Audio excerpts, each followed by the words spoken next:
حضرت عثمان کا چونکہ میں رشتہ دار ہوں، بنو امیہ سے میرا تعلق ہے، حضرت عثمان بھی بنو امیہ کے تھے، تو حکومت پہ دباؤ ڈالا جائے کہ حضرت عثمان کے قاتلوں کو چوک پر لٹکایا جائے۔ یہ گڑبڑ یہاں سے شروع ہوئی ہے۔ بات آ رہی ہے سمجھ میں؟ حکومت سے مطالبہ ہے کہ حضرت عثمان کے قاتلوں کو چوک پر لٹکایا جائے۔ یہ مطلب نہیں تھا حضرت معاویہ کا کہ حکومت کا اہل میں ہوں، مجھے خلافت دی جائے، میں علی کو نہیں مانتا یا میں علی کو معاذ اللہ برا سمجھتا ہوں، ایسا نہیں تھا۔ آج کل بعض لوگ یہ کہتے ہیں کہ حضرت معاویہ کے حکم سے حضرت علی کو گالیاں دی جاتی تھیں، یہ غلط ہے۔ یاد رکھو عربی کے لفظ کا ترجمہ اردو میں، یہ بہت سے لوگ نا ان کو عربی زبان سے ذرا بھی واقفیت نہیں ہے، چھوٹے چھوٹے بچے آ کے بیٹھ گئے ہیں۔ عربی میں کسی پر اعتراض کرنا، اس کی پالیسیوں کو غلط قرار دینا، اس کو بھی سب و شتم کہا جاتا ہے۔ اردو میں ہر جگہ اس کا ترجمہ گالیاں نہیں ہوتا، گالیوں کا مطلب تو ہمارے ہاں کچھ اور سمجھا جاتا۔ آپ کسی پر اعتراض کر رہے ہو، اس کو تو سب و شتم کہا جائے گا۔ سب و شتم میں گالیاں بھی آتی ہیں، کسی کی پالیسیوں سے اختلاف کرنا، اس کی رائے پر رد کرنا، یہ بھی آتا ہے۔ لیکن اردو میں گالی کا مطلب برا لفظ ہے، گالی کوئی شریف آدمی نہیں دیتا۔ خیر، میں یہ عرض کر رہا تھا کہ حضرت عثمان رضی اللہ تعالی عنہ کے قاتلوں سے قصاص کا دعا کریں، میں جلدی سے اس موضوع کو سمیٹ کے آج ختم کر دوں۔ حضرت عثمان کے قاتلوں سے قصاص لیا جائے۔ حضرت علی رضی اللہ تعالیٰ عنہ کا موقف یہ تھا کہ مدینہ میں حضرت عثمان کے قاتلوں کا جو ٹولہ ہے وہ اتنا مضبوط ہے کہ اگر میں نے ان سب کو پکڑ پکڑ کے لٹکانا شروع کر دیا تو مدینہ میں امن و امان کی صورتحال خراب ہو جائے گی۔ حکومت بھی دہشت گردی کے خلاف جب ایکشن لیتی ہے تو یہ سوچتی ہے نا کہ دہشت گردوں میں کتنی پاور ہے، تمیز سے، طریقے سے۔ اب یہ ایک اختلاف تھا جو بڑھنا شروع ہو گیا۔ اس اختلاف کے پیچھے نہ حکومت کی لالچ، نہ پیسے کی لالچ، نہ دولت، یہ سب الزامات ہیں اسلام دشمنوں کے جو انہوں نے صحابہ پر لگائے ہیں۔ نہ حضرت علی پر کوئی الزام لگایا جا سکتا ہے اس مسئلے میں، نہ حضرت معاویہ پر۔ رائے کا اختلاف ہے، رائے کا اختلاف۔ ابتدا میں حضرت معاویہ کے ساتھ بہت سارے صحابہ تھے، میں یہ تو نہیں کہہ رہا زیادہ، بہت سارے صحابہ، جن میں حضرت عائشہ رضی اللہ تعالی عنہا بھی تھی۔ بعد میں حضرت عائشہ رضی اللہ تعالی عنہا کا موقف تبدیل ہو گیا جب انہوں نے دیکھا کہ اس سے مسئلہ حل ہونے کے بجائے اور بگڑ رہا ہے، تو حضرت معاویہ نے حضرت علی کی بیعت سے انکار کیا، کہا کہ جب تک حضرت عثمان کے قاتلوں کو چوک پہ نہیں لٹکایا جاتا میں آپ کے ہاتھ پہ بیعت کرنے کے لیے تیار نہیں ہوں۔ یہ حضرت معاویہ کی رائے تھی۔ حضرت علی کی رائے یہ تھی کہ میرے لیے یہ فی الحال ممکن نہیں ہے، لہذا، اور اس سے ہو کیا رہا ہے، حکومت دو حصوں میں ڈیوائیڈ ہو رہی ہے۔ ان کی رائے یہ تھی کہ حضرت معاویہ رضی اللہ تعالی عنہ کو اپنے اس مطالبے سے دستبردار ہو کر میرے ہاتھ پہ بیعت کر لینی چاہیے۔ اور قرآن کا حکم ہے وَإِن طَائِفَتَانِ مِنَ الْمُؤْمِنِينَ اقْتَتَلُوا فَأَصْلِحُوا بَيْنَهُمَا فَإِن بَغَتْ إِحْدَاهُمَا عَلَى الْأُخْرَى فَقَاتِلُوا الَّتِي تَبْغِي حَتَّى تَفِيءَ إِلَى أَمْرِ اللَّهِ، کہ اگر مسلمانوں کا کوئی فریق بغاوت پہ اتر آئے، حکومت وقت سے لڑائی کرے، قاتل التی تبغی، تو جو طبقہ حکومت کو تسلیم نہیں کر رہا یا حکومت کے خلاف بغاوت کر رہا ہے اس سے قتال کرو۔ حضرت علی کا موقف یہ تھا کہ قرآن مجید کی یہ آیت مجھ سے مطالبہ کر رہی ہے کہ جو لوگ میرے ہاتھ پہ بیعت نہیں ہو رہے جبکہ میری خلافت قائم ہو چکی ہے، تو میں مسلمانوں میں تاکہ اختلاف اور انتشار نہ ہو، میں اس فریق کو تلوار کے زور سے بیعت کرنے پر مجبور کروں۔ بات آ رہی ہے سمجھ میں کہ نہیں آ رہی ہے؟ آج تو پولیس بھی نہیں بلا سکتے، موبائل ہی نہیں ہے بھائی، بند پڑے ہوئے، ورنہ میں پولیس بلوا لیتا آج آپ کو بات سمجھانے کے۔ لیکن میں کہتا ہوں کہ میں پولیس اگر بلواتا، اگر پولیس ہی کو سمجھ میں نہیں آئی، یہ بھی تو بڑا مسئلہ ہے۔ خیر، تو حضرت علی کا موقف یہ تھا، حضرت معاویہ کا موقف یہ تھا کہ حکومت کے خلاف بغاوت غلط ہے نا، جس کو حکومت مان لیا ہو، جب تک میں نے خلیفہ مانا ہی نہیں ہے تو میرا یہ عمل بغاوت نہیں کہلائے گا۔ یہ اختلاف رائے ہے، اور یہ اختلاف صحابہ میں بھی ہوا ہے، تابعین میں بھی ہوا ہے، ائمہ مجتہدین میں بھی ہوا ہے، اور آج تک ہوتا آ رہا ہے۔ اس قسم کے اختلافات مکمل ختم نہیں ہو سکتے۔ یہ صحابہ میں بھی ہوا ہے، قرآن و حدیث کو سمجھنے کا اختلاف کہا جاتا ہے اس کو۔ اور اس اختلاف کے بارے میں نبی صلی اللہ علیہ وسلم کی صحیح حدیث ہے، اذا اجتہد المجتہد فإن أصاب فله أجران وإن أخطأ فله أجر واحد۔ جب کوئی مجتہد اجتہاد کرتا ہے، کیا مطلب قرآن و حدیث کو سمجھنے کی کوشش کرتا ہے، اگر وہ صحیح نتیجے پر پہنچ جائے تو اس کو 2 اجر ملتے ہیں، اگر غلط نتیجے پر پہنچے تو بھی 1 اجر ملتا ہے اس کو، اس لیے کہ اس کے بس میں جو تھا وہ اس نے کر لیا۔ اب پیغمبر تو موجود نہیں ہے جو آگے بتائیں گے کہ یہ صحیح کر رہا ہے، یہ غلط کر رہا ہے۔ میں نے اپنے ایک استاد سے ایک مرتبہ پوچھا کہ حضرت یہ علماء میں جب اختلاف ہوتا ہے کسی مسئلے میں تو عوام بڑی پریشان ہوتی ہے، کیا کریں ہم؟ انہوں نے فرمایا کہ عوام کو یہ بتاؤ کہ ہم پیغمبر نہیں ہیں اور ہم پیغمبر سے براہ راست مسئلہ پوچھ نہیں سکتے، ہمارے پاس جو قرآن و سنت ہے اور جو فقہائے کرام نے اس قرآن و سنت کی تشریح کی ہے، جو فقہ کی کتابیں ہیں، ہم اس میں دیکھتے ہیں۔ اب اس میں 2 علماء کی رائے میں اگر اختلاف ہو جائے تو اس اختلاف کو ختم کرنے کا ہمارے پاس کوئی راستہ نہیں ہے۔ نبی ہوتے تو ہم پوچھ لیتے، جب راستہ نہیں ہے تو بھائی اللہ کے نبی نے فرما دیا کہ جو تمہارے بس میں ہے وہ کر لو، اگر درست بات تک پہنچ گئے ڈبل اجر، نہیں پہنچے تو بھی اجر۔ اس میں ہمیں بتا دیا کہ اسلام پر عمل کے لیے اتنا کافی ہے کہ جو تمہاری استطاعت میں ہے وہ کر لو۔ نہیں آئی بات سمجھ میں؟ اب یہ اختلاف چھوٹے مسائل میں بھی ہو سکتا ہے اور بڑے مسائل میں بھی ہو سکتا ہے۔ تیسری بھی ایک جماعت تھی، یہ 2 اختلاف تو پتہ چل گئے نا، حضرت علی کا موقف، حضرت معاویہ کا موقف۔ ایک تیسری جماعت تھی جو یہ کہتی تھی کہ نہ ہم حضرت علی کا ساتھ دیں گے نہ حضرت معاویہ کا، کیونکہ دونوں مسلمان ہیں، دونوں لڑ رہے ہیں، مسلمانوں کو ہم لڑتا ہوا نہیں دیکھ سکتے۔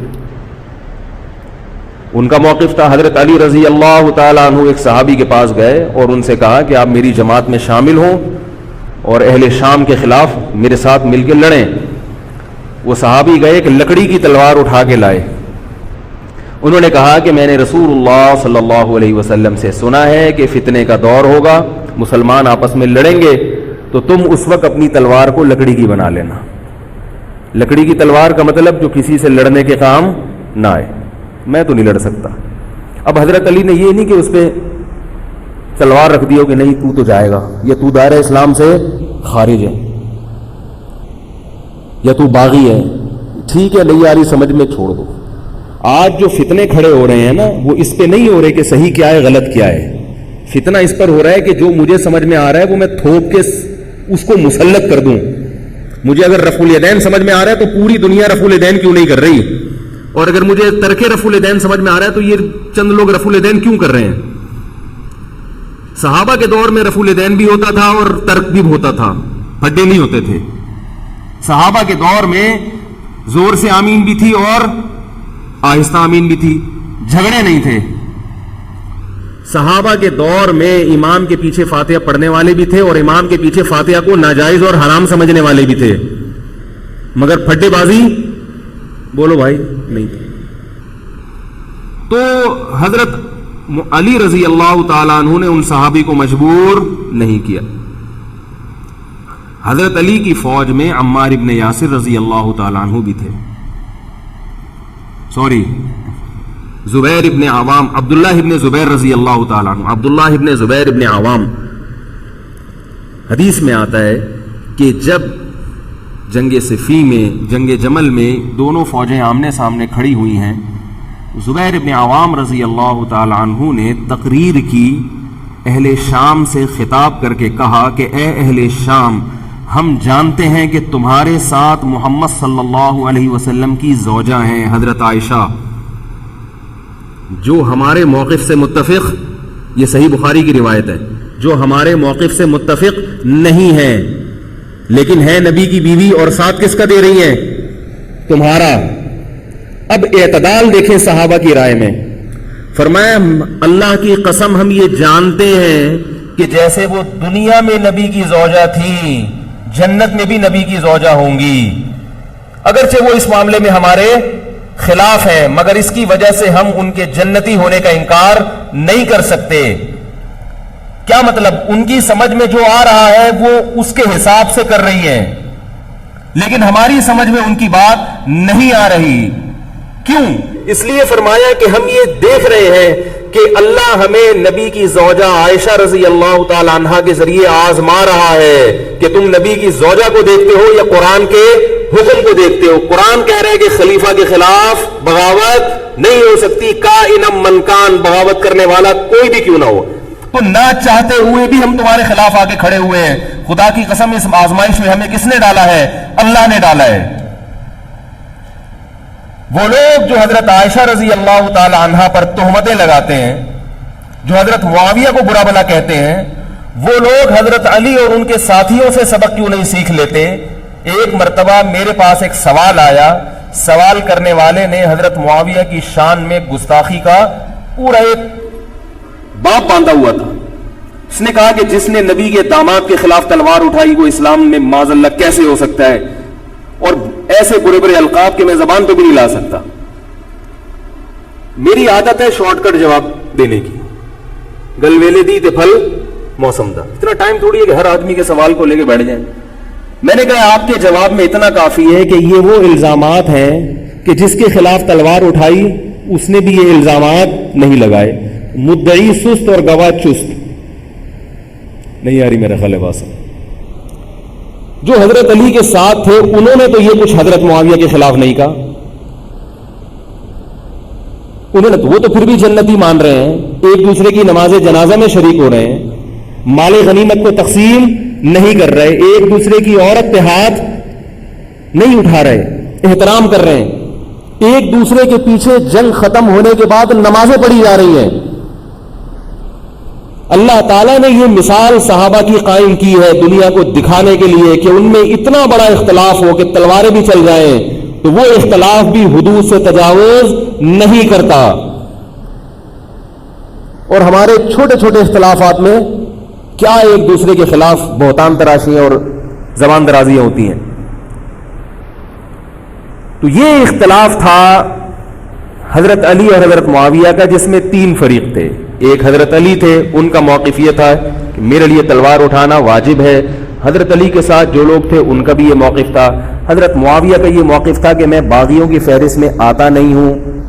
کیوں نہیں آتا؟ اس لیے نہیں آتا کہ میں نے خلافت کو تسلیم نہیں کیا، اور ان کے ساتھ بھی صحابہ کرام کی ایک جماعت تھی۔ اور تیسرا موقف، بہت سارے صحابہ یہ تھے جو کہتے تھے ہم کسی کا ساتھ نہیں دیں گے، دونوں طرف مسلمان ہیں، ہماری تلوار سے کسی مسلمان کا خون ہو ہم یہ برداشت نہیں کر سکتے۔ ہماری رائے یہ ہے، اہل سنت والجماعت کی رائے یہ ہے کہ یہ ان تینوں فریقوں میں جو برحق تھے وہ حضرت علی تھے، کیونکہ حکومت تھی ان کے پاس۔ باقی جو دونوں فریق تھے صحابہ کرام کے، ان سے غلطی ہوئی ہے، مگر یہ غلطی اجتہادی ہے، یہ نفس پرستی والی غلطی، حکومت کی لالچ والی، دولت کی لالچ والی، یا ہٹ دھرمی والی یا ضد والی غلطی بولو بھائی نہیں ہے۔ یہ وہ غلطی ہے جس کے بارے میں محمد صلی اللہ علیہ وسلم نے فرمایا کہ اگر مجتہد سے غلطی ہوتی ہے تو بھی اس کو اجر ملتا ہے، کیونکہ اللہ نے قرآن میں فرمایا فاتقوا اللہ ما استطعتم، اللہ سے اتنا ڈرو جتنی تم میں استطاعت ہے۔ تو ان کی جتنی سمجھ میں آیا انہوں نے اس حساب سے کیا۔ تو دو جنگیں ہوئی ہیں، جنگ جمل اور جنگ صفین۔ اب ایک اور بات ہے، تاریخی حقیقت ہے کہ دو جنگوں کے بعد حضرت علی رضی اللہ تعالی عنہ کو خوارج نے شہید کر دیا۔ یہ وہی خوارج جو حضرت عثمان کے قاتل تھے، انہوں نے شہید کس کو کیا؟ حضرت علی کو۔ حضرت علی کی شہادت کے بعد حضرت حسن رضی اللہ تعالی عنہ کی 6 مہینے تقریباً خلافت رہی ہے۔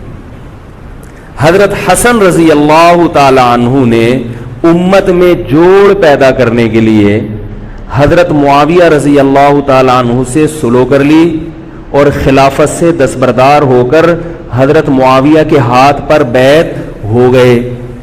نہیں آ رہی میرا خیال، پولیس کو فون کریں یار، بہت اہم بات ہے یہ، اس کو اچھی طرح سمجھ لیں، اللہ کرے سمجھ میں آ جائے۔ تو جب یہ ہو گیا تو مسئلہ ختم ہو گیا نا. لوگوں نے حضرت حسن سے کہا, یہ میں بالکل مستند روایتیں پیش کر رہا ہوں, اس کے سب کے حوالے ہیں, اور بہت ایسا نہیں ہے کہ تاریخ کی کتابوں کے, یہ احادیث کی کتابوں کے سے پیش کر رہا ہوں. حدیث کا جو معیار ہے وہ تاریخی کتب سے بہت زیادہ ہوتا ہے. لوگوں نے حضرت حسن سے یہ کہا کہ یہ تو عار اور ذلت کی بات ہے کہ آپ کے والد نے جس کے خلاف 2 جنگیں لڑی ہوں, تو آپ اپنے والد کی جس سے دشمنی رہی ہو, بیٹا اس سے بیعت ہو رہا ہے. ہمارے ہاں اس کا تصور ہے. سیاسی لوٹے ہمارے ہاں بہت ہیں, مگر وہ بھی دنیاوی مفاد میں دائیں بائیں لڑکتے ہیں. آخرت کی خاطر کوئی اپنے ہوتے سے دستبردار ہو جائے, یہ نہیں ہوتا.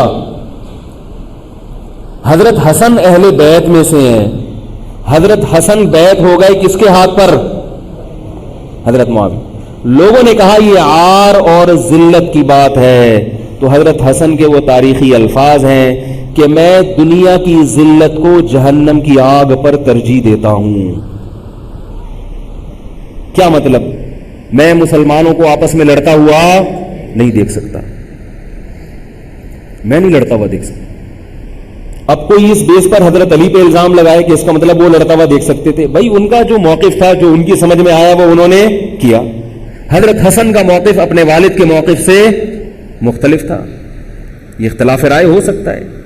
ان کا موقف یہ تھا کہ بھئی حضرت معاویہ حکومت کے اہل ہو یا نہ ہو, یہ ایک الگ بحث ہے. اگر میں ان کے مقابلے میں متوازی حکومت قائم کروں گا تو پھر مطالبہ ہوگا حضرت عثمان کے قاتل سے قصاص, جو کہ ممکن نہیں ہے, اور پھر یہ لڑائی آگے چلے گی. تو بہتر ہے کہ دستبردار ہو جاؤ کہ حضرت آپ ہمارے خلیفہ ہیں, آپ ہمارے امیر ہیں. نبی صلی اللہ علیہ وسلم اس کی پیشگوئی پہلے کر چکے تھے. حضرت حسن رضی اللہ تعالیٰ عنہ کے بارے میں فرما چکے تھے کہ اللہ میرے اس بیٹے کے ذریعے مسلمانوں کے 2 فریق میں صلح پیدا کریں. تو جو اہل بیت سے محبت کرنے والے لوگ ہیں, ان کو بھی چاہیے کہ کوئی ایسا کام نہ کرے جس سے مسلمانوں میں دوبارہ سے اختلاف اور انتشار پیدا ہو جائے. جوڑ کی اہمیت شریعت میں زیادہ ہے. اب جب حضرت معاویہ کی خلافت قائم ہوئی ہے, حضرت معاویہ نے حضرت حسن رضی اللہ تعالیٰ عنہ کے اکرام میں کوئی کسر نہیں چھوڑی. اس پر متواتر روایات ہیں کہ حضرت معاویہ جتنا حضرت حسن کا اکرام کیا کرتے تھے, اتنا کسی کا اکرام نہیں کرتے تھے. بہت زیادہ آپ کو عزت دی حضرت معاویہ رضی اللہ تعالیٰ عنہ نے. حضرت معاویہ کے بعد یزید کی خلافت قائم ہوئی ہے, حکومت قائم ہوئی ہے. حضرت معاویہ صحابی رسول تھے. بہت سارے صحابہ کو آپ کے طریقہ حکومت پر اعتراض تھا, کیونکہ بہرحال باقاعدہ سلیکشن نہیں ہوئی تھی. لیکن پھر بھی صحابہ کرام نے, جب حضرت حسن بیعت ہو گئے تو باقی کس کو اعتراض کا ہوگا. پھر حضرت معاویہ رضی اللہ تعالیٰ عنہ کے دور میں بہت جہاد ہوا ہے. اسلامی خلافت, ہمارا جو بر صغیر میں اسلام آیا ہے, اس کا بہت بڑا حصہ حضرت معاویہ کے دور میں اسلام آیا. جہاں حضرت معاویہ کے بعد جب یزید خلیفہ بنا ہے مسلمانوں کا, تو بہت سارے صحابہ نے یزید کے ہاتھ پہ, بہت سارے تو نہیں, چند صحابہ نے یزید کے ہاتھ پر بیعت کرنے سے انکار کر دیا. وہ اتنے تھوڑے صحابہ ہیں جن کو انگلیوں پہ گنا جا سکتا ہے, جن میں حضرت حسین بھی تھے, حضرت حسن نہیں, حضرت حسن کے بھائی, بولو بھائی, حضرت حسین. جمہور صحابہ کا موقف یہ تھا کہ یزید کا طریقہ خلافت اگرچہ غلط ہے, طریقہ حکومت اگرچہ غلط ہے, مگر رسول اللہ صلی اللہ علیہ وسلم کی صحیح احادیث موجود ہیں. نبی صلی اللہ علیہ وسلم نے فرمایا, صحیح بخاری کی حدیث ہے, اسمعوا واطیعوا ولو سلط علیکم رجل حبشی کأن رأسہ ذبیبہ. آپ صلی اللہ علیہ وسلم نے فرمایا, سنو اور اطاعت کرو اگرچہ تم پر کوئی حبشی غلام مسلط کر دیا جائے جس کا سر کشمش کی طرح پچکا ہوا ہو. کیا مطلب؟ سلیکشن نہیں ہوئی بلکہ زبردستی مسلط ہو گیا کسی بھی طرح سے, اور جو مسلط ہوا وہ کسی بھی لحاظ سے حکومت کرنے کا اہل نہیں ہے, غلام ہے. غلام کبھی بھی حکومت کا اہل نہیں ہوتا, اور غلام بھی حبشی, کالا کلوٹا, گوروں سے جس کو ویسے ہی تبھی نفرت ہو, بھائی ہم سارے سفید ہیں, اور یہ ایک بلیک کہاں سے آ گیا دوسری قوم کا آدمی. انسان دوسری قوم کے آدمی کو قبول نہیں کرتا, قوم بھی دوسری. اور فرمایا شکل بھی اچھی نہیں ہے. بھائی حاکم کم از کم شکل کا اچھا ہو تو اطاعت کرتے ہوئے مزہ آتا ہے, شکل بھی اچھی نہ ہو تو آدمی کہتا ہے یار اس کی مانوں میں, عجیب سا ہے. یہ فطرت ہے انسان کی.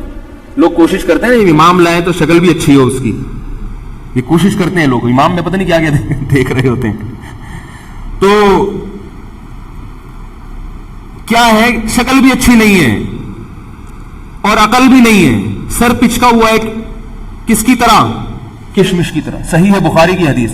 مطلب یہ کہ کسی بھی لحاظ سے نہ لک وائز اچھا لگ رہا ہے آپ کو, نہ اس کے اندر صلاحیتیں, مگر مسلط ہو گیا, کسی نے بھی مسلط کر دیا. تو آپ نے فرمایا اب اس کے خلاف بغاوت نہیں کرنی, اس کی اطاعت کرنی ہے. آپ کہیں گے یہ کیسا حکم ہے بھائی اسلام کا, ایک آدمی نا اہل ہے مگر اس کی مان کے چلو تو مروا دے گا. یہ اس لیے اسلام نے حکم دیا ہے کہ اس کے پاس پاور تھی تو مسلط ہوا ہے نا. کیا خیال ہے بھائی؟ تو اب جب اس کے خلاف چلو گے تو اس سے وہ ہٹنے والا نہیں ہے, وہ خون خرابہ کر دے گا, قتل و غارت کرے گا اور فساد پیدا کر دے گا وہ.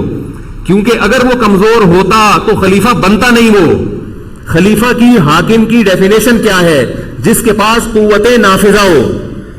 ایک دن ایک صاحب کہنے لگے مسلم لیگ کے دور میں, جنرل مشرف کے دور میں اس کو نہیں مانتا, میں اس کو نہیں مانتا. میں نے کہا آپ کے ماننے نہ ماننے سے کچھ نہیں ہوتا, وہ مسلط ہو گیا ہے. جس طریقے ہیلی کاپٹر سے آیا ہو یا فرشتے اس کو لائے ہوں, کیونکہ حاکم کی جو ڈیفینیشن ہے کہ جس کے پاس قوت نافذہ ہو. قوت نافذہ اردو کا گاڑا لفظ ہے. قوت نافذہ کہتے ہیں کہ جب وہ کچھ کہتا ہو تو کر کے دکھا سکتا ہو, چاہے فوج کے ذریعے, چاہے پولیس کے ذریعے, چاہے کسی بھی طریقے. ایک آدمی کو پوری قوم نے سلیکٹ کر لیا مگر اس کی سنتا کوئی نہیں ہے, وہ کچھ کہتا ہے تو اس کے منہ سے الفاظ نکل کے ہوا میں تحلیل ہو جاتے ہیں, چلتی کسی اور کی ہے, وہ جو کہتا ہے کر کے دکھا دیتا ہے. تو اصل حاکم کون ہے؟ جو کہتا ہے اور کر کے دکھا دیتا. اب یہ ایک الگ بحث ہے کہ یہ ظالم ہے, یہ غلط طریقے سے آیا ہے. اس پر بحث ہو سکتی ہے کہ جب یہ غلط طریقے سے آیا ہے تو اس کو قانون کے دائرے میں رہ کے ہٹانے کی کوشش کی جائے, لیکن مسلح بغاوت کرنا, اس کے خلاف بندوق اٹھانا, اس کے خلاف تلوار اٹھانا, اس کی شریعت نے اجازت نہیں دی. میں یہ نہیں کہہ رہا کہ اس کی مخالفت کی اجازت نہیں دی. نبی صلی اللہ علیہ وسلم نے فرمایا سب سے بہترین جہاد ظالم بادشاہ کے سامنے حق بات کہنا ہے. کہنے کی حد تک آپ کو مخالفت کی اجازت ہے کہ بھائی یہ جو وزیر اعظم کا بیان آیا ہے یہ بیان ملک کا بیڑا غرق کر دے گا, ان کی پالیسیاں صحیح, جیسے آج کل ہو رہا ہے کہ اخباروں میں کالم نگار اپنی اپنی رائے لکھتے ہیں حکمرانوں کے بارے میں, لکھنے کی حد تک, بولنے کی حد تک ہے. آپ مسلح دستہ لے کے بغاوت کرنے پر آ جائیں, اس کی شریعت نے اجازت, بول لو بھائی کچھ نہیں ہوتا. یہ قرآن اور سنت سے بات ثابت ہے, اس کی شریعت نے اجازت نہیں دی ہے. کیونکہ آپ یہ کریں گے تو اللہ نے دنیا کو اسباب کے ساتھ جوڑا ہوا ہے. آپ کے پاس کچھ بھی نہیں ہے, نہ آپ کے پاس ٹینک ہے, نہ آپ کے پاس آرمی ہے, نہ آپ کے پاس پولیس ہے, آپ کے پاس صرف جذبہ ہے. خالی جذبہ اگر کارآمد ہوتا تو نوح علیہ الصلوۃ والسلام اور آپ کے ساتھ جو 40 افراد تھے ان میں بہت جذبہ تھا, مگر ایک طرف پوری دنیا تھی. اللہ نے جہاد کا حکم نہیں دیا. اللہ تعالیٰ نے اس دنیا کو صرف جذبات کے ساتھ یا ایمان کے ساتھ منسلک نہیں کیا, اس دنیا کو دارالاسباب بنایا ہے. جذبے کے ساتھ ساتھ کچھ طاقت اور قوت بھی ہونی چاہیے, اور یہ قوت حکومت کے پاس ہوتی ہے, پبلک کے پاس بول لو یار نہیں. اگر پبلک کے پاس ہے تو وہ بھی حکومت کی پالیسیاں ہوتی ہیں کہ یہ بھی لیاری گینگ رہنے دو تھوڑے دنوں کے لیے, ان لوگوں کے پاس تھوڑا سا کلاشن کوفے رہنے دو, حکومت جب چاہے غائب کر دے. یہ جو کلاشن کوفے لے کے لوگ گھوم رہے ہوتے ہیں نا اور بتا رہے ہوتے ہیں ہم امام مہدی کا لشکر ہیں, یہ سب گورنمنٹ کے لوگ ہوتے ہیں. آئی بات سمجھ میں؟ گورنمنٹ کی طرف سے ان کو پرمٹ ملا ہوتا ہے, ورنہ آپ چاقو لے کے بھی جو خنجر ہے نا وہ بھی لے کے ذرا گھوم کے دکھاؤ. تو جو بھی امام مہدی کا لشکر کا دعویٰ کر رہا ہے اور کہہ رہا ہے میں یوں کر دوں گا, میں یوں کر دوں گا, میرے ساتھ آ جاؤ, تو سمجھ لو گورنمنٹ نے اس کو خود ہی بٹھایا ہوا ہے. اور بعض دفعہ حکومت اپنی مخالفت کے لیے بھی بندے بٹھا دیتی ہے. یہ ایجنسی والے بڑے ہوشیار ہوتے ہیں, یہ اپنی مخالفت کے لیے پبلک بندوں کو خرید کے بٹھاتے ہیں کہ تم آرمی کے خلاف اور ایجنسیوں کے خلاف تقریریں کرو اور جہاد کا اعلان کرو. اس کا نتیجہ کیا نکلتا ہے؟ جو جو جہاد کے اعلان میں ان کے ساتھ ہوتے چلے جاتے ہیں ان کے نام ایجنسیوں کے پاس پہنچ جاتا ہے. پھر ایجنسیاں کہتی ہیں ابھی ان کو کھل کے جہاد کرنے دو تاکہ جتنے لوگوں میں اس قسم کے جہاد کے جراثیم ہیں وہ تمام آ جائیں اور ایک ہی دفعہ اسپرے کر کے سب کو نمٹا دیا جائے. یہ ایک بچوں کی طرح کبھی اس کو پکڑ لیا, یہ کام نہیں ہوتا. تو اس لیے کہہ رہا ہوں یہ جو نوجوان طبقہ ہے اس کو جہاد کے نام پہ الو بنانے والے ہر جگہ بہت ہیں. الو ضرور بنو مگر کسی اور عنوان سے بن جاؤ, جہاد کے نام پہ الو نہ بنو, کیونکہ کسی اور عنوان سے الو بنو گے اتنا نقصان نہیں ہوگا. اس عنوان سے الو بنو گے تو بڑا بیڑا غرق ہو جائے گا, جیسے کہ بہت سو کا بیچاروں کا ہو چکا ہے. تو میں یہ عرض کر رہا تھا کہ نبی صلی اللہ علیہ وسلم کی صحیح حدیث ہے, اسی طرح صحیح مسلم کی حدیث ہے, آپ صلی اللہ علیہ وسلم نے حاکم کی اطاعت کا حکم دیا. صحابہ نے عرض کیا یا رسول اللہ اگر وہ ہم پہ ظلم کرے تو بھی بغاوت نہ کریں. آپ نے فرمایا وَإِن ضَرَبُوا ظَهْرَكَ, اگرچہ وہ تمہاری پیٹھ پہ کوڑے مارے, ایسا ظالم ہو, پھر بھی بغاوت. یہ میں نہیں کہہ رہا, یہ محمد صلی اللہ علیہ وسلم کے الفاظ ہیں. کیوں؟ اس لیے کہ آپ صلی اللہ علیہ وسلم نے اتحاد پہ زیادہ زور لگایا ہے. بھائی حکومت ایک ہوگی جیسی مرضی لنگڑی لولی ہو, مگر مسلمان کی جو ایک یونائٹی ہے, جو ایک اتحاد ہے, وہ تو برقرار رہے گا نا. اگر آپ کمزور ہو گئے تو کتنا مرضی ایمان ہو, کمزور آدمی دنیا میں کہیں بھی نہیں پنپ سکتا. تبھی میں کہتا ہوں پاکستان کی قدر کرو. جیسا مرضی ہے, ایک مضبوط آرمی تو ہے نا, ایٹم بم تو ہے, جیسی مرضی آرمی ہو, لیکن ہے تو نا. اگر یہ ختم ہو گئی اور نیک لوگ آ گئے مگر اتنے پاورفل نہ ہوئے, وہ آپ کو انڈیا سے نہیں بچا سکتے, وہ آپ کو امریکہ کے شر سے نہیں بچا سکتے, کیونکہ اس وقت پوری دنیا پاکستان کی دشمن ہوئی ہوئی ہے سوائے چند ممالک کے. اور وہ جو ملک بچا ہوا ہے یہ میرے اور آپ کی تقریروں سے نہیں بچا ہوا, یہ ایٹم بم سے بچا ہوا ہے. اللہ نے دنیا کو اسباب کے ساتھ جوڑ دیا ہے, ایٹم بم بھی ہے اور پھر ایمان کی طاقت بھی ہے کسی حد تک, جو کہ بہت ہی شارٹ ہو گئی ہے ایمان کی طاقت. تو دونوں چیزیں چلتی ہیں ساتھ, صرف بم بھی کافی نہیں ہے. اللہ نے فرمایا اگر تم تقوی اختیار کرو گے تو اللہ تمہاری مدد کرے گا, ورنہ نہیں کرے گا. تو دونوں چیزیں ضروری ہیں. تو حضرت معاویہ کے بعد یزید کے بارے میں جمہور صحابہ کا موقف یہ تھا کہ یہ جیسا مرضی ہو, ظالم ہو, عادل ہو, یہ ایک الگ بحث ہے, مگر ہے بہرحال یہی. پاور کس کے پاس ہے؟ اسی کے پاس. حضرت حسین رضی اللہ تعالیٰ عنہ کا موقف یہ تھا کہ میں یزید جیسے آدمی کے ہاتھ پر بیعت کرنے کے لیے تیار. بولو بھائی, نہیں,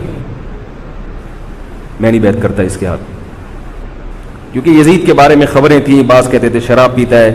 حضرت مفتی محمد تقی عثمانی صاحب کا انہوں نے فرمایا ہے کہ کسی مستند روایت سے ثابت نہیں ہے شراب پینا. روایتیں ہیں مگر کوئی اوتھینٹک روایت نہیں ہے. تو اب نتیجہ کیا نکلا کہ حضرت حسین رضی اللہ تعالیٰ عنہ کے پاس کوفہ سے خطوط آئے. کوفہ کا گورنر تھا ابن زیاد, وہ بھی یزید کا آدمی تھا, بڑا ظالم آدمی تھا وہ. اہل کوفہ کے خطوط آئے کہ آپ آ جائیں یہاں پر, یہاں سب لوگ آپ کے ہاتھ پر بیعت کرنے کے لیے تیار ہیں. حضرت حسین کا خیال یہ تھا کہ اگر یہ سب تیار ہیں تو یزید کی حکومت بغیر لڑائی کے, بغیر بڑے قتال کے, مسلمانوں کے خون خرابے کے بغیر ختم ہو سکتی ہے. آئی بات سمجھ میں؟ جو انفارمیشن آپ کو ملی تھی, جو نالج آپ کو ملی تھی, وہ نالج غلط تھی. اگر وہ نالج صحیح ہوتی تو حضرت حسین کبھی کربلا کی طرف رخ نہ کرتے, کیونکہ حضرت حسین کا موقف بھی یہی تھا کہ مسلمانوں کی تلواریں آپس میں نہ چلیں.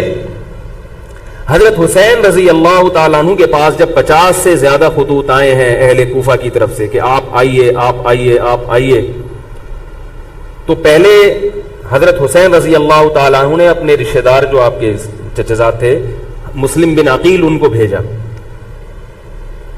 نتیجہ کیا نکلا؟ مسلم بن عقیل کا وہاں پر حکومت نے گرفتار کر کے ان کو قتل کر دیا. اب یہ ایک ایسا ظلم تھا جس کے ظاہر ہے کہ کسی کو سفیر بنا کے بھیجا جائے, کسی کو حال احوال دیکھنے کے لیے بھیجا جائے, اور حضرت حسین کی نیت ہرگز بغاوت کی نہیں تھی. مگر کوفہ کے گورنر کو اور یزید کو یہ خیال تھا کہ خلافت کے اصل اہل یقیناً یہی ہیں, کہیں ایسا تو نہیں ہے کہ یہ امیر بننا چاہتے ہیں, یہ خلیفہ بننا چاہتے ہیں. ایک خوف اس کے دل میں بیٹھ گیا تھا, ایک لاشعور میں خوف ہوتا ہے نا, انسان کے دل میں بیٹھ جاتا ہے کہ آپ 100 دفعہ بھی کہیں بھی میری یہ نیت نہیں ہے, مگر وہ ڈر رہا ہوتا ہے کہ یار یہ کچھ کر نہ لیں. تو جب مسلم بن عقیل کو شہید کیا گیا، حضرت حسین رضی اللہ تعالیٰ عنہ جا چکے تھے. جب حضرت حسین رضی اللہ تعالیٰ عنہ کوفہ کی طرف جا رہے تھے، بہت سارے صحابہ نے آپ کو منع کیا، جن میں عبداللہ ابن عمر رضی اللہ تعالیٰ عنہ بھی تھے، عبداللہ ابن عباس رضی اللہ تعالیٰ عنہ بھی، کہ آپ یہ کام نہ کریں. بعض نے تو کہا کہ ہمیں آپ کی شہادت کا یقین ہے، کیونکہ جس حالات میں آپ جا رہے ہیں حکومت یہ سمجھے گی کہ بغاوت کرنے آ رہے ہیں، لہذا وہ آپ کو کیا کرے گی، اس بیس پہ قتل نہیں کرے گی کہ آپ نواسہ رسول ہیں، کیونکہ وہ بھی مسلمان تھے. اس بیس پہ قتل کرے گی کہ آپ کی نیت کیا ہے، حکومت کے خلاف بغاوت. تو ان کے پاس ایک اپنے آپ کو برحق ثابت کرنے کے لیے ایک دلیل ہوگی کہ حکومت کا باغی جو بھی ہو اسے کیا کر دو، قتل. رسول اللہ صلی اللہ علیہ وسلم نے فرمایا، صحیح حدیث ہے، کہ جب مسلمان کسی ایک امیر پہ جمع ہو جائیں تو اس کے خلاف جو بھی اٹھے، نبی نے فرمایا اس کو قتل کر دو، کائنم من کان، چاہے وہ اس کے خلاف اٹھنے والا کتنا ہی نیک کیوں نہ ہو. یہ حدیث کے الفاظ ہیں. حضرت حسین کا موقف یہ تھا کہ میں نے ابھی تک یزید کی خلافت اور حکومت کو تسلیم نہیں کیا، لہذا میں اس وعید میں داخل نہیں ہوں. اب ہوا یہ ہے کہ حضرت حسین رضی اللہ تعالیٰ عنہ جب گئے ہیں اور کربلا کے مقام پہ پہنچے ہیں، تو وہاں آپ رضی اللہ تعالیٰ عنہ کو مسلم بن عقیل کی شہادت کا بھی پتہ چلا، اور اندازہ ہوا، میں بہت شارٹ کر کے سنا رہا ہوں، اندازہ ہوا کہ حالات ایسے نہیں ہیں جیسے میں سمجھ رہا تھا. عبید اللہ جو ابن زیاد تھا بدبخت، اس نے حضرت حسین کو یہ کہا کہ بغیر کسی شرط کے حضرت حسین کو گرفتار کر کے لاؤ اور میرے ہاتھ پر بیعت کراؤ. یہ رسول اللہ صلی اللہ علیہ وسلم کے نواسے کی توہین تھی کہ آپ صلی اللہ علیہ وسلم کے نواسے ہیں اور ان کے ساتھ ایسے معاملہ کیا جائے جیسے ایک عام شخص کے ساتھ معاملہ کرتے ہیں. ان کو گرفتار کر کے معاذ اللہ گھسیٹ کے لاؤ اور میرے ہاتھ پر بیعت پر کیا کرو، ان کو مجبور کرو. حضرت حسین رضی اللہ تعالیٰ عنہ کا کربلا کے میدان میں موقف یہ تھا کہ میں اگر بیعت ہوں گا تو ڈائریکٹ یزید کے ہاتھ پہ بیعت ہوں گا جو مسلمانوں کا خلیفہ ہے، ابن زیاد کے ہاتھ پر بیعت نہیں ہوں گا. یہ بھی اس تاریخ کا ایک اہم پہلو ہے کہ حضرت حسین نے کوفہ جانے کا ارادہ ترک کر دیا اور کربلا سے شام جانے کا آپ رضی اللہ تعالیٰ عنہ نے ارادہ کر لیا. اور بعض مورخین نے لکھا ہے کہ حضرت حسین جو واپس آ رہے تھے تو وہ کربلا سے گزر رہے تھے، وہ واپسی کا راستہ ہی شام کا راستہ ہے. نہیں یاری بات میرا خیال ہے سمجھ، وہ جس ٹریک پر چل رہے تھے وہ راستہ کون سا ہے، وہ شام کو جاتا ہے. یہ اس کی علامت ہے کہ آپ یزید سے ملاقات کے لیے، مذاکرات کے لیے تیار، بولو بھائی، ہو چکے تھے کہ میں خود براہ راست یزید سے مل کے حال احوال دیکھتا ہوں، اگر مجھے سمجھ میں آئے تو میں اس کے ہاتھ میں بیعت ہو جاؤں گا. حضرت حسین رضی اللہ تعالی عنہ کا مقصد حکومت کے خلاف تلوار اٹھانا، بولو بھائی، نہیں تھا، ورنہ وہ اس کے لیے تیار نہ ہوتے. مگر جو ابن زیاد تھا اس نے حضرت حسین رضی اللہ تعالی عنہ اور آپ کے ساتھ جتنے اہل بیت تھے ان پر ظلم یہ کیا اس بدبخت نے کہ اس نے انہیں شام جانے کا راستہ نہیں دیا، اور اس میں اپنی توہین محسوس کی کہ میرے ہاتھ پر بیعت کیوں نہیں ہو رہے، اور لشکر بھیجا جس لشکر نے چاروں طرف سے حضرت حسین رضی اللہ تعالیٰ عنہ کو گھیرا. حضرت حسین نے کہا کہ میں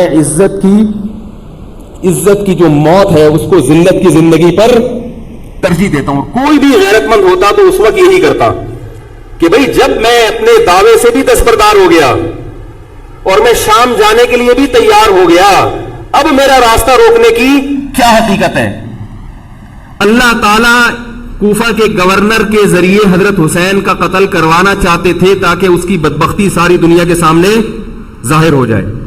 اگر حضرت حسین پھر بھی تلوار چلاتے، پھر بھی لڑتے، تو حضرت حسین پر یہ الزام لگایا جا سکتا تھا کہ معاذ اللہ آپ باغیوں میں ہیں.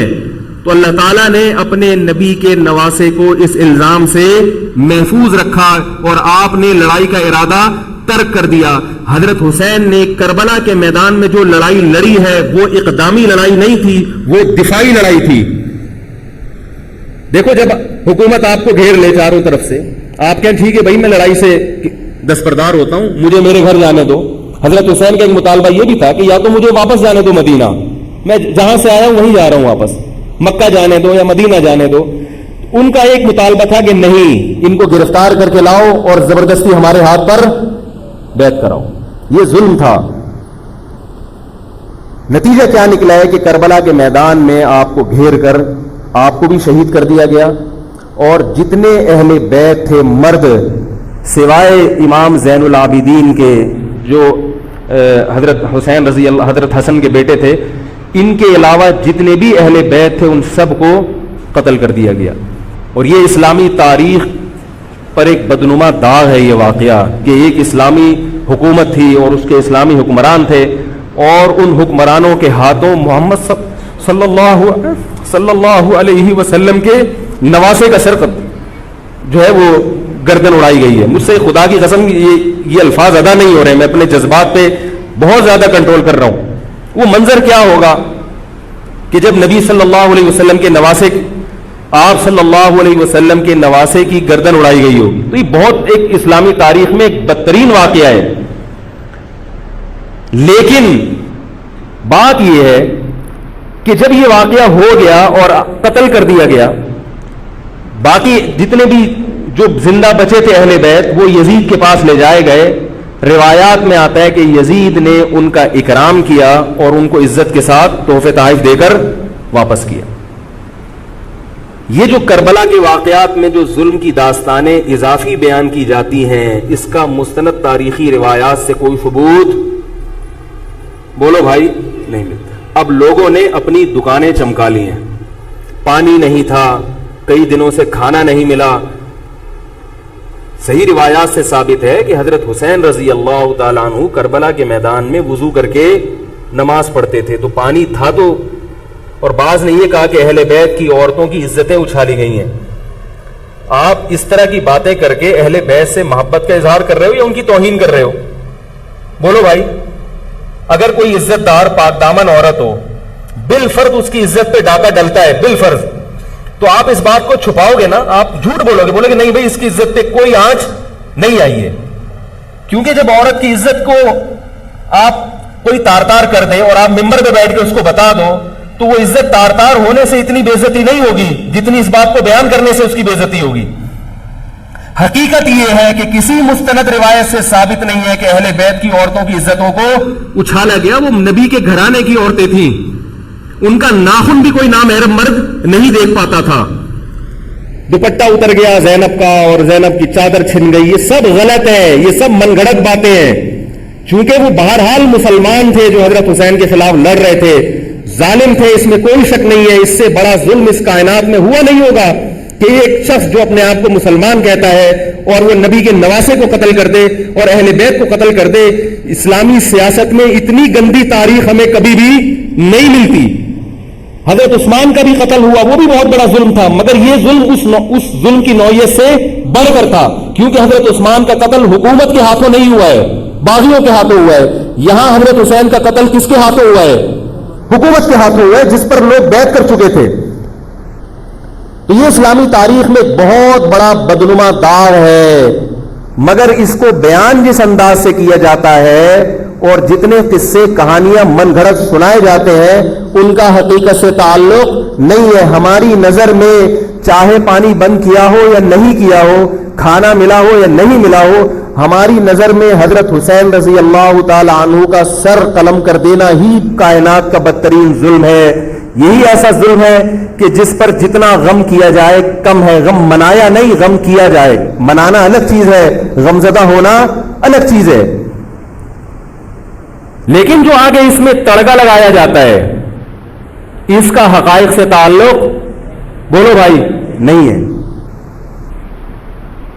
یہ دکانیں ہیں جو چمکائی، اس میں سب برابر ہے، شیعہ بھی سنی بھی. بہت سارے سنی علماء بھی کربلا کے واقعے کو بہت ہی بھیانک انداز سے بیان کرتے ہیں. اور مقصد کیا ہوتا ہے؟ پبلک کو رلانا. ایک رونا وہ ہوتا ہے جو خود سے آئے اور ایک رونا ہوتا ہے باقاعدہ آپ کو آرڈر پہ رونے کے لیے اور رلانے کے لیے بلایا جائے. وہ رمضان میں نے بتایا تھا نا کہ میں نے ختم قرآن پہ دعا کی تو مجھے رونا آ گیا، بہت زیادہ رونا آیا. اگلے دن ایک صاحب کہنے لگے مولوی صاحب آج بھی ایسی ایک دعا ہو جائے. میں نے کہا میں آرڈر پہ نہیں روتا، میں آرڈر پہ نہیں روتا. اب تو آ بھی رہا ہوگا تو نہیں آئے گا. نہ انسان کسی کے مشورے سے ہنس سکتا ہے اور نہ انسان کسی کے مشورے سے رو. اگر آپ کسی کے مشورے پہ رو رہے ہیں اس کا مطلب ڈرامے بازی. آپ کو فلم کا ایکٹر ہونا چاہیے، آپ کو ڈرامے جوائن کرنے چاہیے, وہاں آپ اچھے چل سکتے ہیں. جیسے کہ ہمارے ایک مشہور اسکالر ہیں, ان کے بارے میں لوگ یہ کہتے ہیں ان کو فلموں میں ہونا چاہیے تھا, پتہ نہیں یہ جیو پہ کیوں آ رہے ہیں. وہ آرڈر پہ روتے بھی ہیں, آرڈر پہ.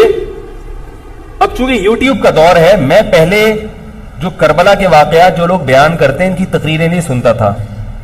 اب کیا ہوتا ہے, بعض دفعہ بیٹھے ہوئے ہیں کہیں سفر پہ جا رہے ہیں تو یوٹیوب کی ویڈیو ہم نے کہا چلو یار ہم بھی سن لیں. ایسی چہک چہک کے منہ بنا بنا کے گھما گھما کے تقریریں ہوتی ہیں, لگتا ہے کہ یہ باقاعدہ ایک ڈرامہ ہے, اداکار ہے, فنکار ہے جس کو ڈرامے بازی کے لیے یہاں. یہ حضرت حسین کی شہادت کو کیش کرا رہے ہیں. یہ حضرت حسین سے محبت کرنے والے نہیں ہیں, یہ ان کی شہادت کو. دیکھو اس کی مثال ایسے جیسے کوئی محلے میں مر گیا, کسی سیٹھ کا بیٹا مرا, اب آپ کو سیٹھ سے قرضہ چاہیے تو سب سے زیادہ آپ روگے نا, تاکہ سیٹھ صاحب سمجھیں کہ محبت سب سے زیادہ کس کو ہے, آپ کو. تو آپ اس کی بیٹے کی موت کو کیا کرا رہے ہو, کیش کرا رہے ہو. بعض لوگ کسی کی شہادت کو کیش کراتے ہیں, کسی پہ ظلم کو کیش کراتے ہیں. تو میں پھر عرض کروں کہ بہت بدترین واقعہ ہے. حضرت حسین رضی اللہ تعالیٰ عنہ کا سر لے جایا گیا یزید کے پاس. یزید بدبخت نے چھڑی سے آپ کے ہونٹوں کو چھوا. وہاں صحابی رسول نے فرمایا کہ ایسا مت کرو. فرمایا اللہ کی قسم میں نے ان ہونٹوں پہ بارہا محمد صلی اللہ علیہ وسلم کے ہونٹ رکھے ہوئے دیکھا ہے. بارہا میں نے دیکھا ہے کہ محمد صلی اللہ علیہ وسلم نے ان ہونٹوں کا بوسہ لیا ہے. بارہا میں نے دیکھا ہے. ان صحابی کے دل پہ کیا گزر رہی ہوگی جو حضرت حسین کے ساتھ یہ حرکت دیکھ رہے ہوں گے, جبکہ اسی حسین کو انہوں نے بارہا نبی کی گود میں بھی دیکھا اور بارہا نبی کے ہونٹوں کو بھی ان ہونٹوں سے مس ہوتے ہوئے دیکھا. تو جب یہ سر ان کے سامنے رکھا ہوگا اور اس کے ساتھ یہ حرکت ہو رہی ہوگی, ان صحابی کے جذبات کیا ہوں گے. مگر اس کے باوجود جو بتانے کی بات ہے, جو میں بتانا چاہتا ہوں, انہوں نے یزید کے خلاف بغاوت نہیں کی کہ جس یزید نے حضرت حسین کا یہ حشر کر دیا ہو, اگر اس کے خلاف بغاوت ہوگی تو باقی مسلمانوں کا کیا حشر کرے گا. اس میں صبر کی تلقین بھی صحابہ نے بتائی ہے کہ حاکم کے مظالم کو برداشت کیا جائے, زبان سے اس کو ہائی لائٹ کیا جائے کہ غلط ہو رہا ہے, تلوار نہ اٹھائی جائے. بات نہیں آ رہی میرے خیال ہے سمجھ میں, کیونکہ آج ایک واقعہ ہوا ہے ورنہ کربلا جیسے درجنوں اور واقعات ہو جائیں گے. تو صحابہ کرام کی سیرت میں ہمیں ہر طرح کے اسباق ملتے ہیں. تو میں یہ کر رہا تھا کہ یہ ہے وہ کربلا کا واقعہ جس کا میں نے آپ کو خلاصہ بیان کیا. اس کے بعد کیا ہوا ہے کہ یہ جو بنو امیہ کی حکومت تھی, اس کی وہ ویلیو صحابہ کرام کے دل میں نہ رہی جو پہلے کسی حد تک برقرار تھی. یہ بہت ایک حکومت کے خلاف لوگوں کے دل میں بغض پیدا ہو گیا اور بالآخر بغاوتیں شروع ہوئیں. لیکن جمہور صحابہ کا موقف پھر بھی یہی تھا کہ حکومت کے خلاف بغاوت جائز, بولو بھائی, نہیں. اور اسی طرح کے ظالم لوگ آتے رہے اور انہی کی اولادوں میں بنو امیہ میں اللہ نے پھر عمر ابن عبدالعزیز کو پیدا کیا.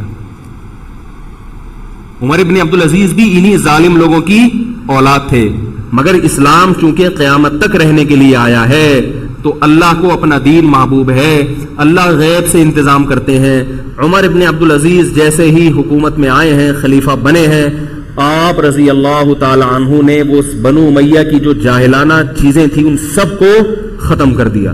حکومتی ملکیت کو جو ذاتی خزانہ لوگ سمجھنا شروع کر دیا تھا اس کو ختم کیا. عمر بن عبدالعزیز کی ایک تاریخ ہے, ان کو 5واں خلیفہ راشد کہا جاتا ہے. علم حدیث کو مرتب کیا گیا, فقہ کو مرتب کیا گیا, حدیث کا علم ضائع ہو رہا تھا. آپ نے حکم دیا کہ اکتب ما کان من حدیث رسول اللہ صلی اللہ علیہ وسلم فإنی اخاف ضیاع العلم والعلماء. فرمایا مجھے علم اور علماء کے ضائع ہونے کا خطرہ ہے, محمد صلی اللہ علیہ وسلم کی حدیثوں کو ریٹن فارم میں لایا جائے. تو باقاعدہ پھر حدیث کو باقاعدہ جمع کیا گیا کتابوں کی شکل میں, اور آج ہمارے پاس وہ حدیث محفوظ ہیں. فقہاء کرام کا دور آیا تو اللہ تعالیٰ نے حضرت عمر بن عبدالعزیز کے دور میں امت کو الحمدللہ دوبارہ جمع کر دیا. عمر بن عبدالعزیز کے بعد پھر بغاوتیں ہوئیں, بالآخر بنو امیہ کی حکومت کا خاتمہ ہوا, بنو عباس کی حکومت آئی. مگر بنو عباس کی حکومت آنے سے بنو امیہ کی حکومت مکمل ختم نہیں ہوئی, وہی ہوا کہ آپ نے اچھی نیت سے بغاوت کی مگر اس کا نقصان زیادہ. وہ کیا ہوا؟ بنو امیہ بھاگ گئے, اندلس میں حکومت قائم کر لی, اور ادھر بنو عباس کی. تو یہ تاریخ میں پہلا واقعہ تھا کہ اسلامی خلافت دو حصوں میں ڈیوائیڈ ہو گئی. اس کے بعد آج تک ایک جگہ مسلمان جمع نہیں ہو سکے.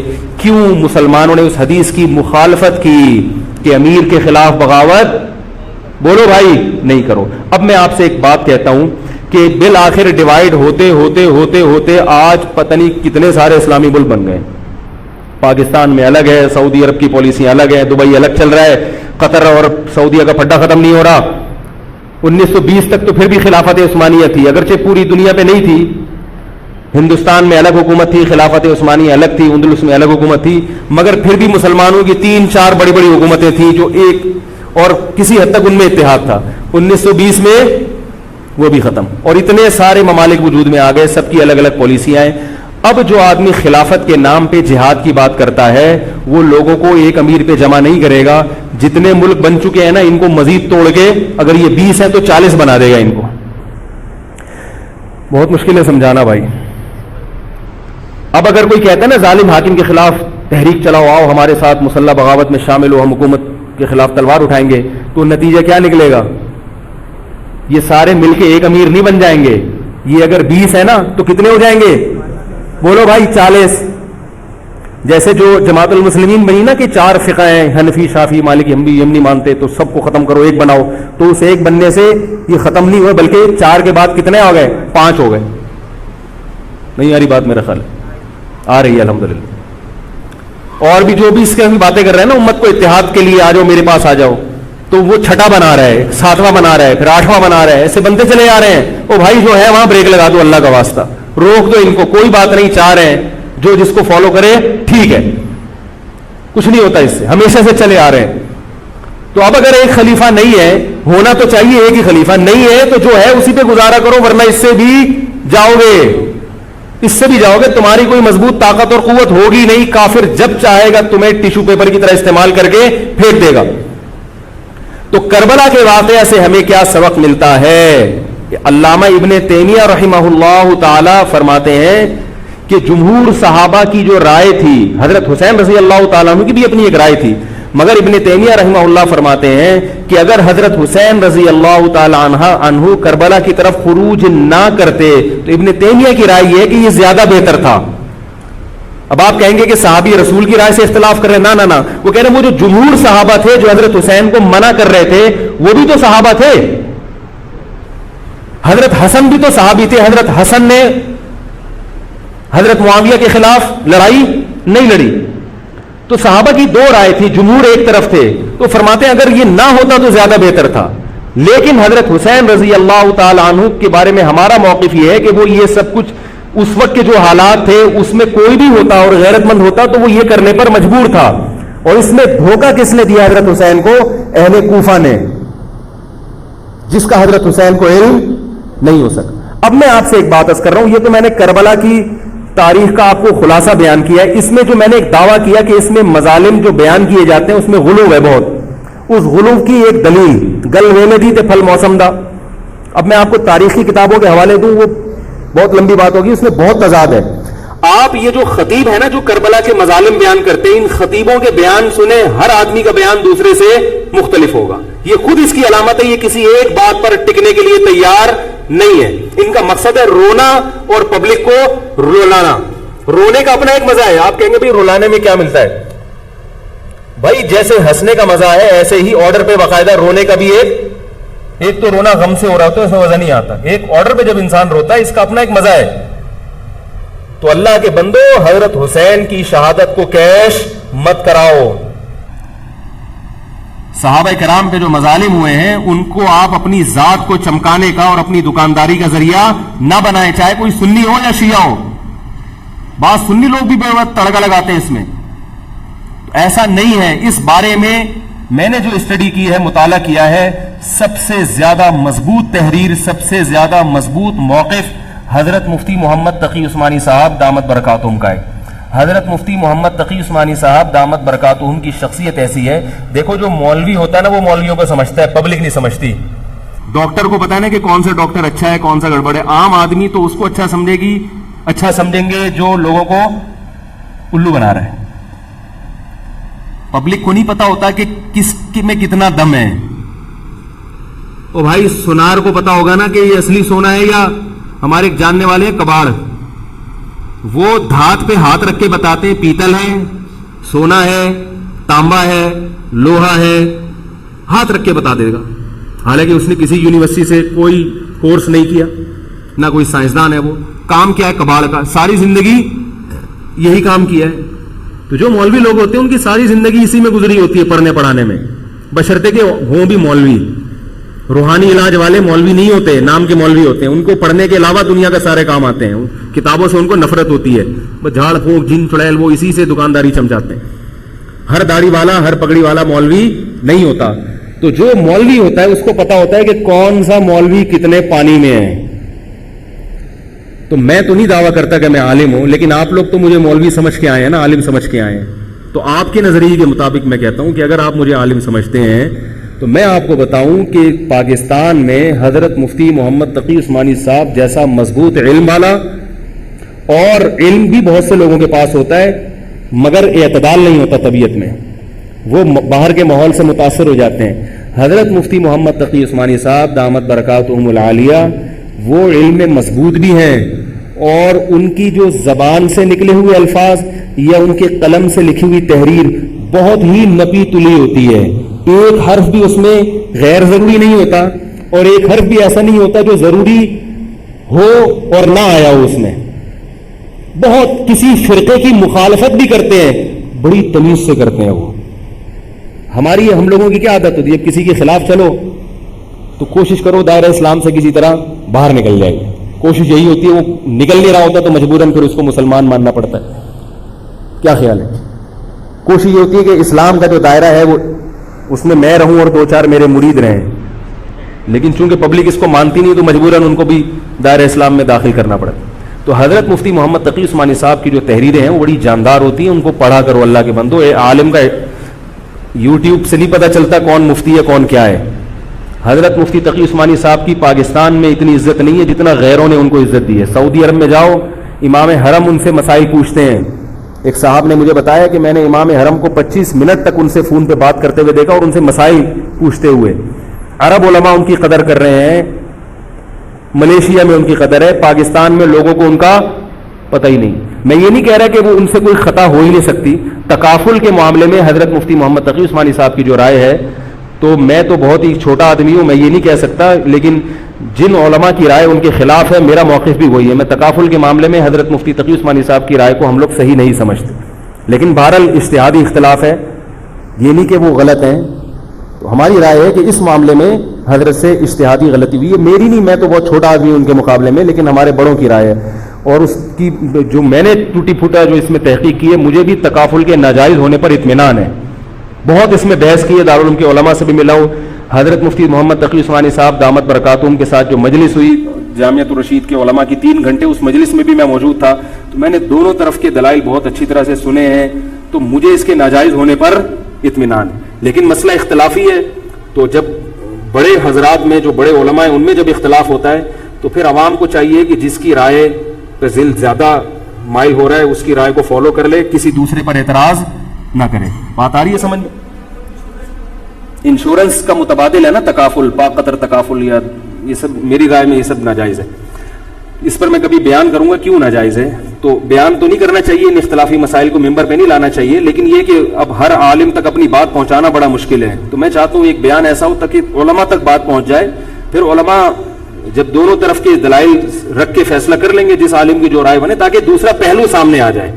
ابھی تو صرف جواز کا پہلو لوگوں کے سامنے آ رہا ہے, عدم جواز والا نہیں آ رہا, تاکہ دونوں پہلو آئے, پھر علماء کی جو رائے بنے گی جو جس کی رائے کو فالو کرتا ہے. ٹھیک ہے بھائی. تو میں یہ کر رہا تھا, حضرت مفتی محمد تقی عثمانی صاحب بہت بڑے عالم ہیں, ان کی قدر کر لیں. ان کی تحریریں بڑی معتدل ہوتی ہیں, اور ان کی رائے بہت ہی معتدل ہوتی ہے اور بہت مدلل ہوتی ہے. تو کربلا کے بارے میں, یزید کے بارے میں جو حضرت مفتی محمد تقی عثمانی صاحب کی رائے ہے وہ وہی ہے جو میں نے آپ کے سامنے بیان کی ہے. بات آ رہی ہے؟ نہیں آ رہی میرا خیال ہے. تو میں یہ نہیں کہہ رہا کہ میں نے ان کی تقلید میں یہ سب بیان کیا ہے, بلکہ جو مطالعہ کیا تو اس کے بعد ان کی رائے بہت زیادہ جاندار لگی ہے.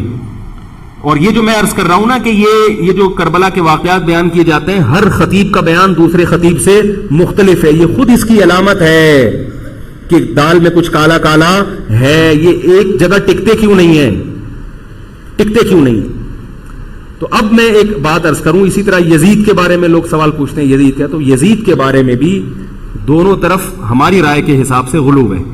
یزید کے دور میں حضرت حسین کا قتل یقیناً ہوا ہے، مگر کسی ایک مستند روایت سے یہ ثابت نہیں کہ یزید نے حکم دیا تھا حضرت حسین کو قتل کرنے کا. یہ کہیں بھی روایت میں ثابت نہیں آ رہی میرا خیال ہے. کوفہ کے گورنر کے حکم سے قتل ضرور ہوا ہے، لیکن کیا یزید نے اس کا آرڈر دیا تھا؟ اس کا کسی مستند روایت میں ثبوت بولو بھائی نہیں ملتا. لیکن اس بنیاد پہ یزید کو رحمت اللہ علیہ کہنا یہ بھی غلط ہے. ٹھیک ہے، یزید کے بارے میں کسی مستند روایت سے نہیں ملتا کہ اس نے قتل کا حکم دیا تھا یا قتل کروایا تھا، لیکن قتل ہونے کے بعد یزید نے اس گورنر کے خلاف ایکشن نہیں لیا. حضرت عثمان کے قاتلوں کے بارے میں تو یہ تھا کہ ان کو لٹکایا جائے، حضرت حسین کے قاتلوں کو کیوں نہیں لٹکایا؟ نہیں یاری بات سمجھ. تو یہ جرم بھی ہے کہ حکومت ممکن ہے یزید کہہ سکتا ہو کہ میرے بس میں نہیں ہے، کہہ سکتا ہو کہ میرے بس میں نہیں ہے. تو بھائی آپ کے بس میں اگر نہیں ہے تو حضرت علی کے بس میں بھی نہیں تھا حضرت عثمان کے قاتلوں سے قصاص لینا. تو اس لیے یزید کو بالکل معصوم قرار دینا یہ بھی غلط ہے. وہ مجرم تھا، لیکن اس کو اتنا لعنتی قرار دے دینا کہ گویا حضرت حسین کو اس نے قتل کرایا تھا، اس کا بھی کسی تاریخی مستند روایت سے ثبوت نہیں ملتا. لہذا صحیح بات یہ ہے کہ نہ لعنت اللہ علیہ کہو نہ رحمت اللہ علیہ کہو. خام خواہ میں فضول چیزوں میں پڑھنے کی بولو بھائی ضرورت کیا ہے؟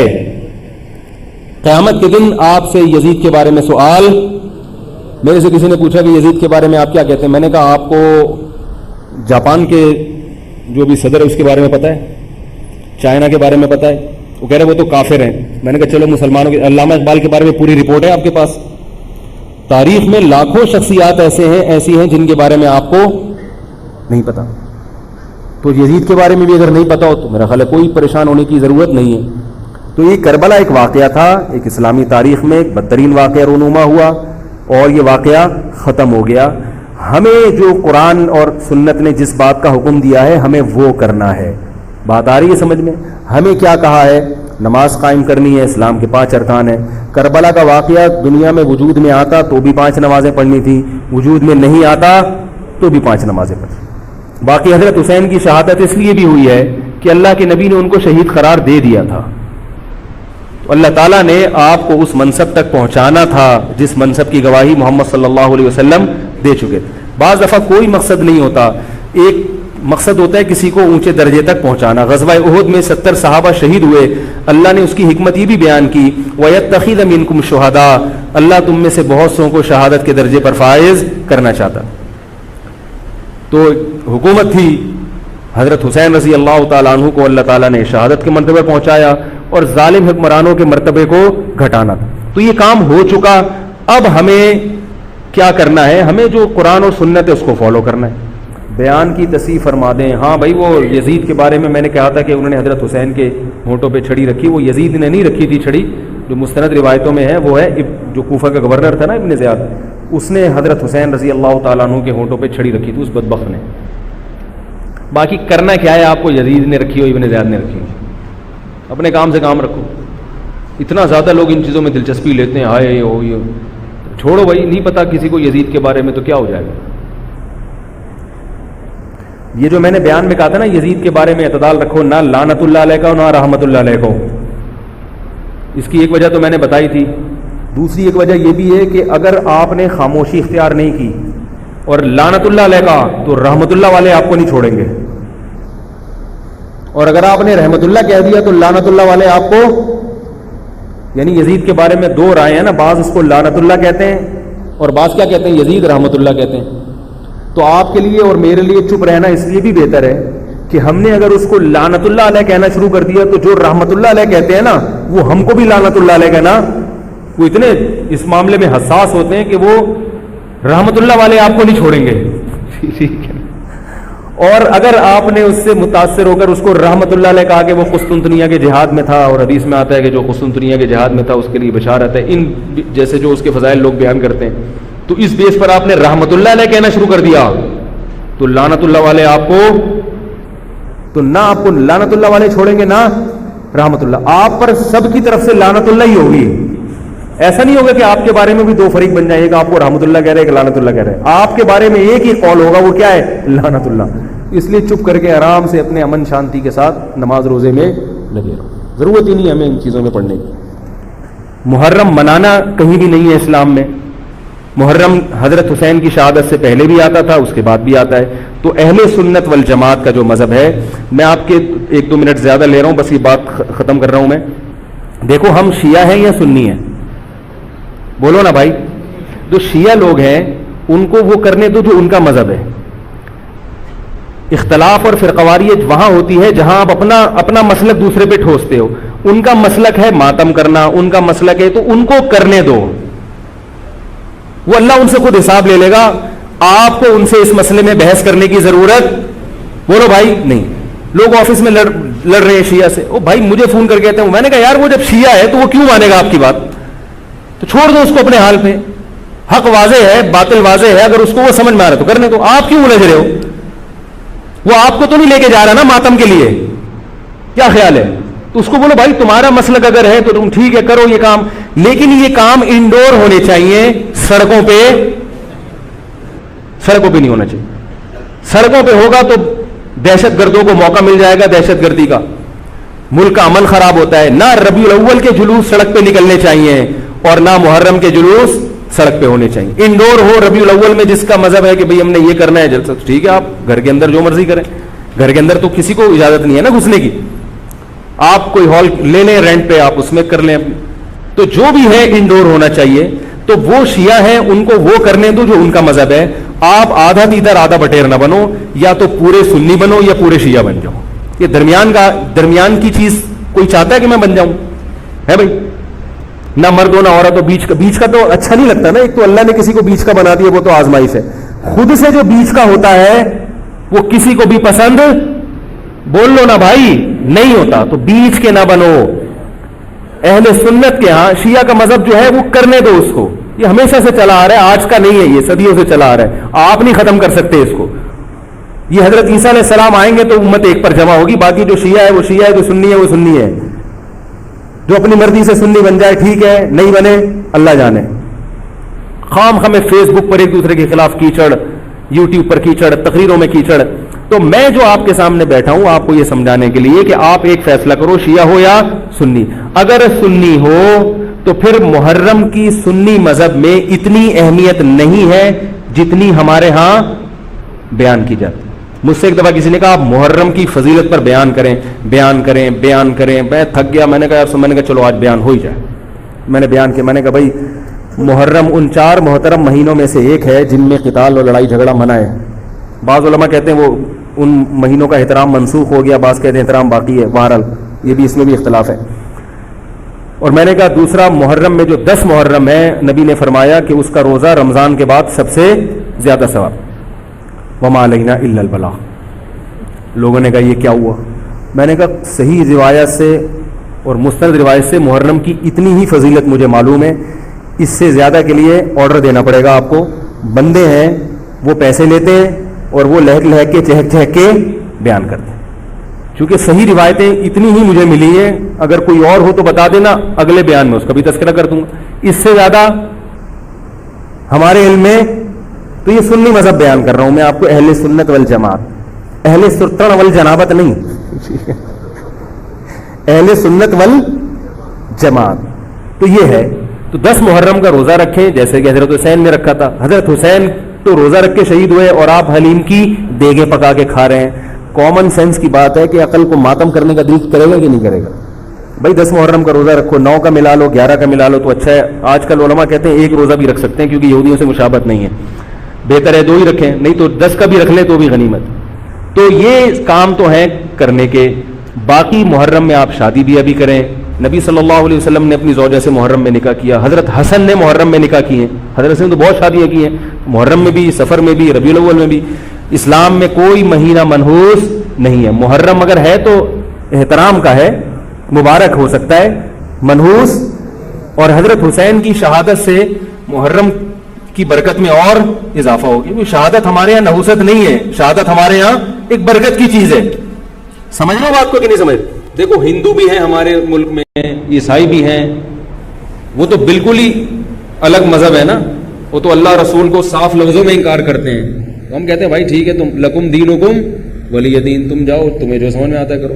تو ایسے ہی شیعہ سنی کا جو اختلاف ہے وہ اگر زبان کی حد تک رہے, دلائل کی حد تک رہے تو ٹھیک ہے. لڑائی بڑائی والا معاملہ ہوگا تو معاملہ کیا بنے گا؟ کیچڑ اچھالنا ایک دوسرے پہ. تو میں ایک بات آپ سے کر رہا ہوں کہ آپ اپنے بارے میں یہ فیصلہ کریں کہ آپ کیا ہیں, یا تو ادھر ہو جائیں یا ادھر ہو جائیں. تو اگر آپ شیعہ ہیں ٹھیک ہے, پھر وہ جو کر رہے ہیں وہ ان کا مسلک ہے, آپ کریں وہ. لیکن اگر آپ سنی ہیں تو پھر آدھا